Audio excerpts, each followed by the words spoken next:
Dr. Nguyen, I'm sure you have heard that sleep apnea is lately a very, very big story in the medical field overall.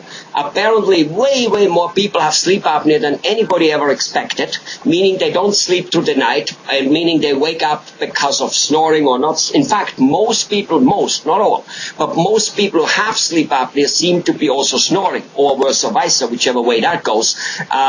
So in any case, they wake up 50, 60, 100 times an hour, don't even know it. And then in the afternoon, late afternoon, they get groggy. They pass out. They go poof, and get very low energy, which is quite often then they go for the coffee, the Red Bull, the Coca-Cola, the energy drink, and all that stuff.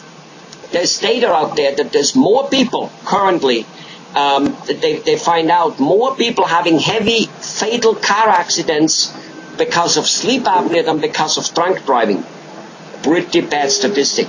In New Jersey, a bus driver just a couple, 2, 3, 4 months ago wrapped the bus around a ball, killed people in it, and they only suspect sleep apnea. So tremendous amount of people seem to be having it, and dentists seem to be one of the best, not the only one, but one of the best people to help that out in the most inexpensive way by simply putting a mouth guard on it. Can you shed some light on this? Yes, definitely. Yeah, and that has become a pretty big concern, if I should say, lately that they found out a lot more about it, than before, and then they found out a lot more people having that problem. And it just simply, like an obstruction, like you can't really get enough air in. And there you go, there are a lot more problems just happening from there. And basically the occlusal guard, or the night guard, what we call it, it just try to open the airway up. That's all that it does. It's, it kind of pushes, so it pushes the front, the lower one a little forward, and by doing so the air can go right, they just kind of reposition the jaw a little bit better to open the airway so that way you can get enough air in there. And that seems to be solving or helping tremendously. Right. Well, I mean, look what you just said. I mean, the air is blocked. Because of it, the patient starts waking up because the natural system, something, we have a very big survival system built in our bodies, kicks in. So he wakes up so that he does breathe. But by doing so, he woke up. And so now he's deprived of 2 things throughout that night. Oxygen. Yes. Pretty important. I mean, cannot live much more than 60 seconds without it, kind of, right? People like you and me probably even can't live that long without it. And sleep. We know that sleep deprivation goes into depression, goes into becoming very annoyed. It's a major problem. And both of them come with it because of it. Now, tell me a little bit. There is the golden standard of sleep apnea seems to be the CPAP machine, which is basically a compressor which presses air into the person's mouth, a big mask on it. Let me tell you a little story. Right.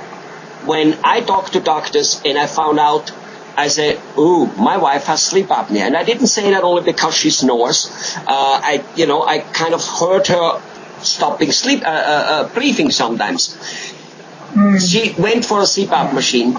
And my wife is the most disciplined person you can have. When she does something and it feels healthy, she just will do it, right? Not me, but she will. But that CPAP machine was too much for her. Never mind for me, because you know what? This morning, at least I knew my lovely wife is happy. She's snoring. You think people are very happy when they snore. You know what I mean? I don't know. I did. You know what I mean? So, and by the way, I snore too. I mean, she tells me so. But the point is, but that machine, that made a noise, that was unnatural. That wasn't my lovely wife making noise. That's fine. You know what I mean? That was unnatural. So the point is, we went to a dentist and put that thing on.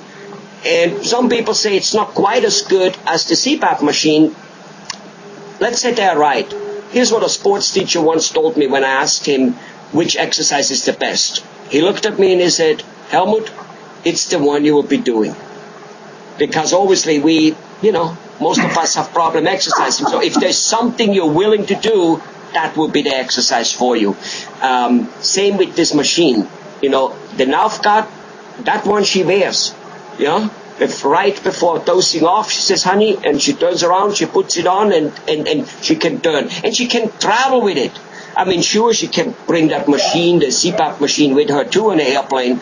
But you know, I mean, you have a little lady, you know, no, that thing is easy to travel because you need to wear it every day. Because when you have sleep apnea, the fact that you, it's like with glasses. You see or you don't see. You put glasses on, you see. You take them off, you don't see.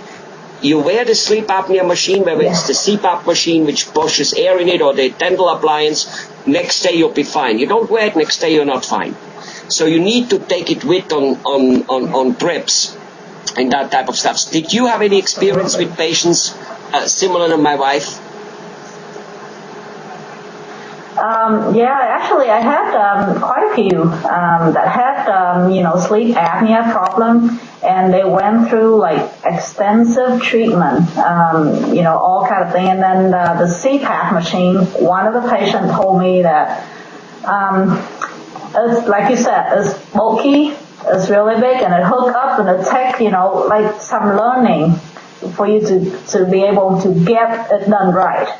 Well, you need to sleep stiff on the back. I mean, because how with this thing and the hose coming away, and frankly, you know, I mean, my wife and me, we're not exactly 20 at 25 anymore. I got that, but still, your wife, you know, who you think is a healthy, vital person, all of a sudden wears such a mask to go to sleep. You go, oh, gee, what's happening? Are we over the hill? You're right. And then it kind of, that's what he was kind of mentioning about, you know, like, he's have to have all of this heavy equipment around him and, you know, wearing the mask. And it makes, he said it's, it bothers his gum a little.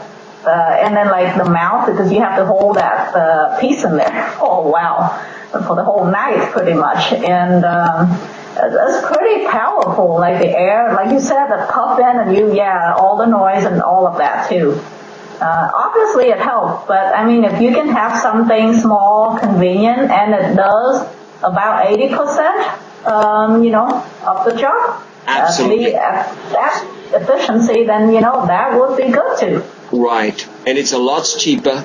And on top of it, my wife, sometimes a tiny bit, but I would say 95%, I don't know, I obviously don't measure it in terms of anything, but a huge amount, no snoring anymore. That's good. Now she tries to get me one to wear too. All right.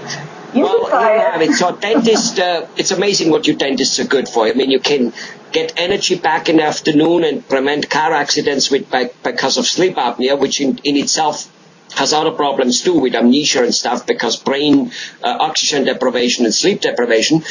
You can make people's headaches go away by doing DMJ treatment and those type of things. You always will make them looking good by putting beautiful veneers and lumineers and crowns on it.